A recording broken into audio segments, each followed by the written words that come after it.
Minasan konnichiwa. En el video de hoy les voy a comentar un poco sobre lo que es la lección número 14 del Minna no Nihongo, donde se cubre lo que es el teke o la forma te, ¿no? El capítulo, la lección número 14 es bastante famoso entre los estudiantes y también sobre todo los profesores del idioma japonés por su dificultad, ¿no? Entonces, y también por ser el primer filtro de Minna no Nihongo. Desde la primera lección hasta la lección número 13 es casi que un paseo, ¿no? La luna de miel, una cosa así, para los estudiantes de Minna no Nihongo, hasta que llegan al número 14, que es donde se acaba el encanto, ¿no? El primer filtro es la primera lección, digamos, difícil que se encuentran los estudiantes, y no solo difícil, sino que la más importante, ¿no? Es la base bueno, tal cual como dice acá, es la base de todas las lecciones que le siguen a lo largo de lo que es el libro número 1 de Minna no Nihongo. Y esto a la vez es una de las características principales de Minnichi, ¿no? Bueno, para explicar un poco esto, el sistema que se usa en Minna no Nihongo se llama Bunpo Tsumiage Shiki, ¿no? Bunpo es gramática y Tsumiage Shiki, que es gradual o que es así construyendo piso por piso, ¿no? ¿Qué significa esto? El sistema de enseñanza que tiene Minna no Nihongo es que construyes una base, el piso base, luego sobre eso construyes otro piso, otro piso, otro piso, y así vas acumulando los diferentes pisos gramaticales hasta que finalmente tengas un edificio completo que te permita hacer cada vez o hablar cada vez más utilizando expresiones un poco más complicadas y elaboradas. Las personas que no están muy al tanto de esto tienden a cometer varios errores comunes, por ejemplo, como dedicarle una sola clase. O sea, no dedicarle un suficiente tiempo a la lección 14 pensando que es una lección igualita a todas las anteriores. Es particularmente importante esta lección. Y no hacen suficiente ejercicio de repetición. Y finalmente, que esto sí lo voy a explicar con un poco más detalle un poco más adelante, usar la forma diccionario para las conjugaciones, ¿no? Entonces, lo que quisiera enfatizar aquí es que no es recomendable continuar con las lecciones subsecuentes hasta que los estudiantes puedan conjugar las formas te al derecho y al revés, ¿ok? Por supuesto, no siempre esto es posible.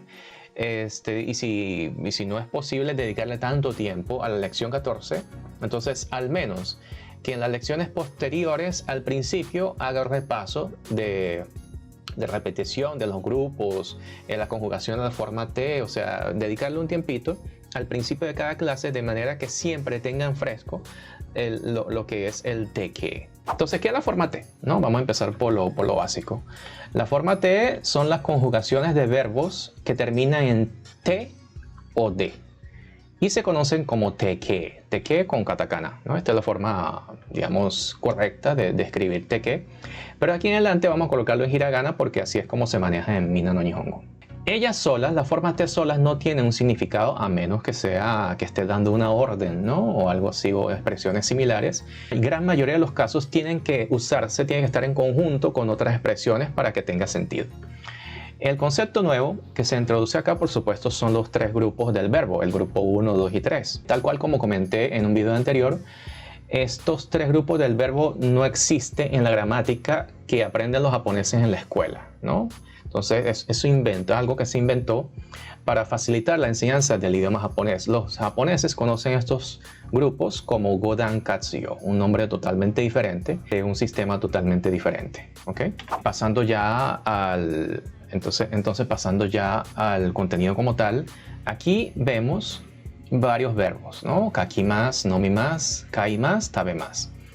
Kakimasu de escribir, nomimasu beber o tomar, kaimasu comprar y tabemasu comer. Entonces, kakimasu, cuando se conjuga la forma te, queda como kaite. Nomimasu nonde, kaimasu katte y tabemasu tabete. Y este es, digamos, la tabla de conjugación típica que la gran mayoría de ustedes o de los estudiantes han visto. Pero también existe otra, que es esta, ¿no? Que en vez de kakimasu está como kaku. En vez de nomimasu está como nomu, kaimasu kau, tabemasu taberu. Y en cualquiera de los casos, cuando se conjuga la forma te, queda exactamente igual. Entonces, ¿por qué hay dos como que dos formas diferentes, ¿no?, de aprender la conjugación del te que.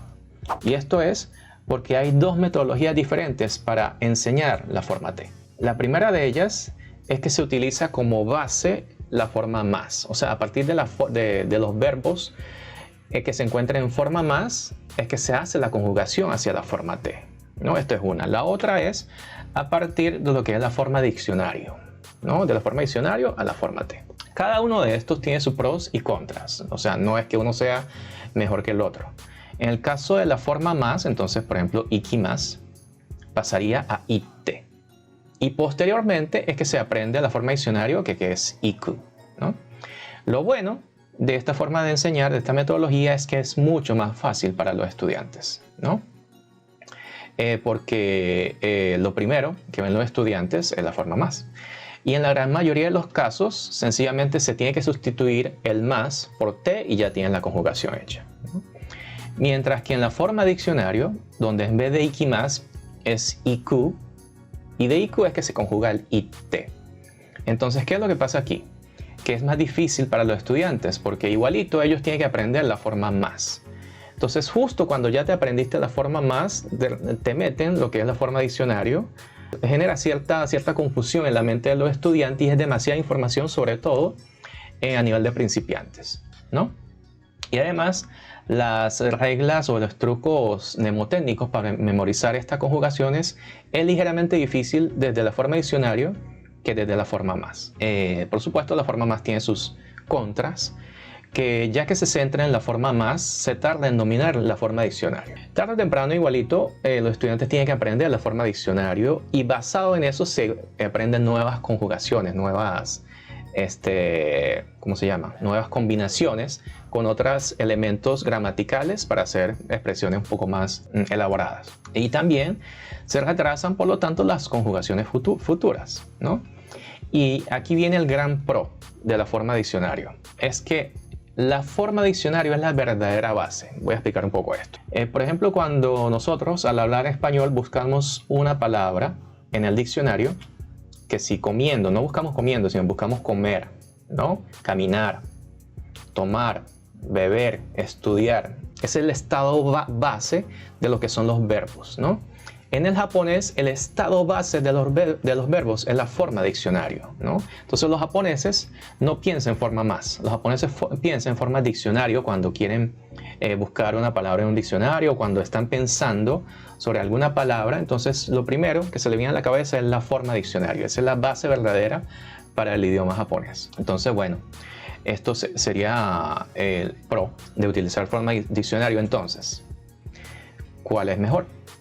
¿Cuál es la más recomendable para utilizar en las clases? Bueno, primero que nada, Minna no Nihongo y Marugoto utilizan la forma más, ¿ok? Así que ya de por sí las personas que utilizan estos dos libros, lo más recomendable es que aprendan la forma más. Sin embargo, aquellas personas, aquellos estudiantes que estén orientados para lo que es ir a Japón a estudiar, ¿no? Pregrado, posgrado, a través de la beca de Monbukan Action, por ejemplo, o que esté proyectando tener una vida, emigrar para Japón y trabajar allá, y si es posible alcanzar el nivel del japonés casi que de un nativo, ahí sí es recomendable que empiece a estudiar la forma diccionario lo más pronto posible. Pero bueno, en general, para lecciones, sobre todo para principiantes, yo recomendaría tener como base la forma más en vez de la forma diccionario, pero bueno, una vez más, depende. De todo esto depende del tipo de estudiante que los profesores tengan, ¿no?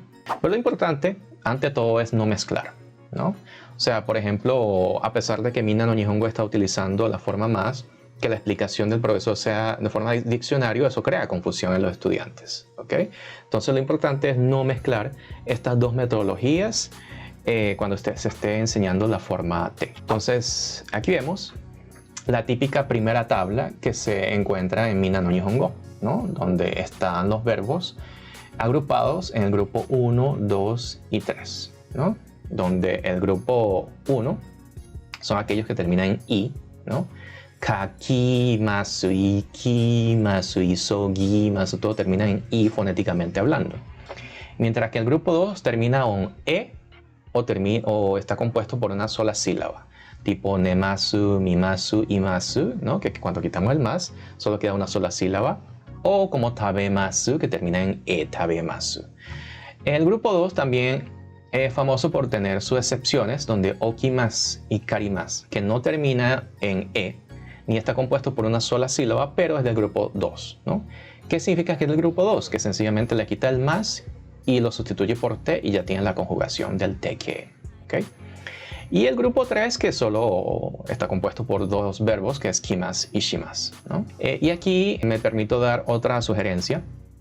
Como estos grupos están enumerados como 1, 2 y 3, entonces lo típico es que los profesores empiecen a enseñar por grupo, luego 2 y al 3. Pero se recomienda que el orden de enseñanza sea 2, 3, 1. O sea, que el 1 sea el final y que el principio sea la 2, porque la 2 es relativamente fácil, la 3 ni se diga, y la 1 es la que tiene el mayor número de conjugaciones, ¿okay?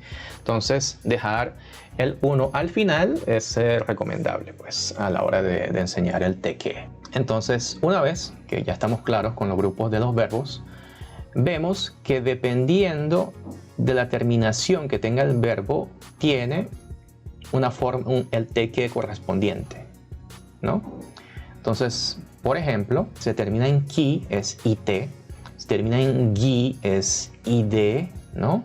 Si termina en mi, es nde, o bi también nde. Si termina en di, ichi, es su pequeño t, por ejemplo. Y este que tiene un asterisco es la excepción, ¿no? Que este, a pesar de que termina en ki, es t, ¿no? O sea, el su chiquitico y el t.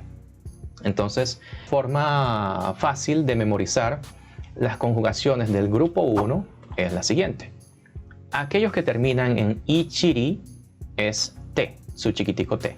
Aquellos que terminan en mibi ni es nde, la que termina en ki es ite, gi, ide, ikimasu ite, shimasu shite, kimasu kite y shi shite. ¿Okay? Entonces una vez que tenga esto en la cabeza, bien memorizadito y que lo domine muy bien, se les facilita un poco hacer esta conjugación. Una cosa importante. Al final, ok, estos son varios trucos de memoria y demás, ¿no?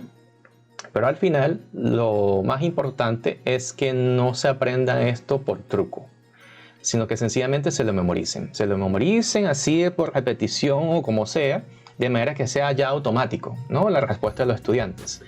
Que tú le preguntes, kakimasu kaite, kaerimasu kaete, machimasu mate, tabemasu tabete, ¿no? Que sea automático y que no esté buscando un truco, ajá, pero esto como termina en ki, entonces esto y aquello. No, no, no. O sea, al principio está bien que tenga estos trucos en la cabeza, pero poco a poco todo esto tiene que volverse automático, ¿no?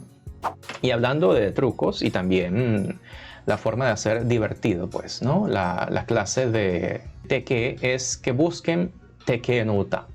Las canciones de la forma te. Ustedes meten este teke no uta en YouTube, por ejemplo, y le va a salir varias canciones. Ajá, entonces en YouTube te metes teke no uta y te sale uno de Totoro, por ejemplo, otro de Hatsune Miku, ¿no? Entonces la de Totoro, para que lo escuche un momentico, suena así.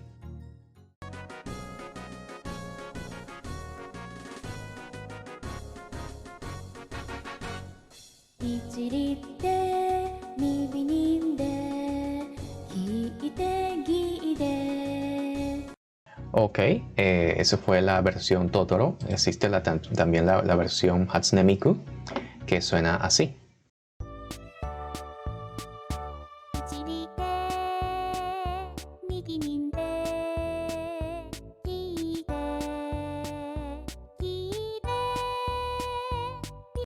Ok, entonces, bueno, como vieron, existen muchas herramientas pedagógicas, ¿no? Para enseñar la forma T.